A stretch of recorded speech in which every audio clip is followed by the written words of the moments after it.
This lesson is a bit of a revision lesson, really, but it's also used to illustrate that in induction, the first two steps must be valid to be able to conclude in step 3. So just to recap, so in induction there is step 1 where you prove that the statement that you want to prove is true for the first value of n.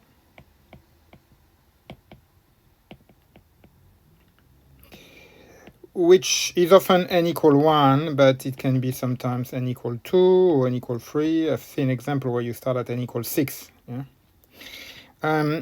Step 2, what you prove that the statement is true for the next k value of k if it's true for k. Now I'm saying the next value of k because, as demonstrated in the previous lesson, it's not necessarily k plus 1. It can be k plus 2 if we are just talking of, odd integers. So we are jumping from an odd integer to the next odd integer. So therefore it's k plus 2. And then step 3 is the conclusion.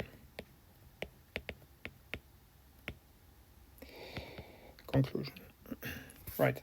So all of these, the first two steps, this one and this one, must be verified to be able to conclude at step 3.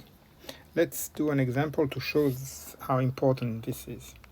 So let the Sn, S of n, the statement n square minus 1 is an odd integer. Okay, for all n greater or equal to 0. Okay, so you know what?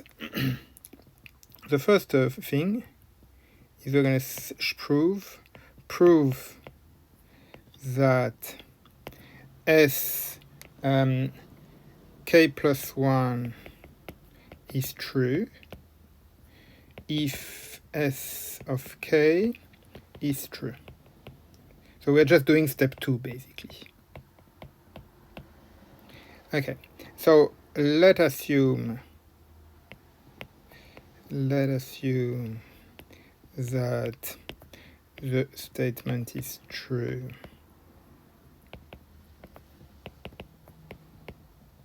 for k, i.e.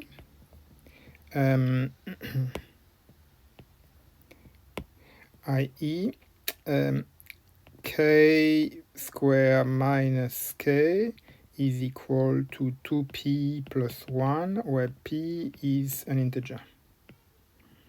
So in that case, for k plus 1, so k plus 1 square minus k plus 1 is equal to, let's expand that. That's k square plus 2k plus 1 minus k minus 1, which is k square minus k plus 2k, and this is by assumption 2p plus 1, so therefore it's 2 times k plus p plus 1, and this is clearly odd. So therefore the statement is true. Is true for k plus 1 if it's true for k. Now, question B, what about for n equal 1? Okay, so n square minus n in that case becomes 1 square minus 1, which is 0. Yeah, well, that's not an odd integer, so therefore not true for n equal 1. So conclusion, step 2 works, but not step 1. Therefore, it's very important to check that step 1 works before moving on to step 2, because if you prove that step 2 works but step 1 doesn't work, well, you haven't proven anything.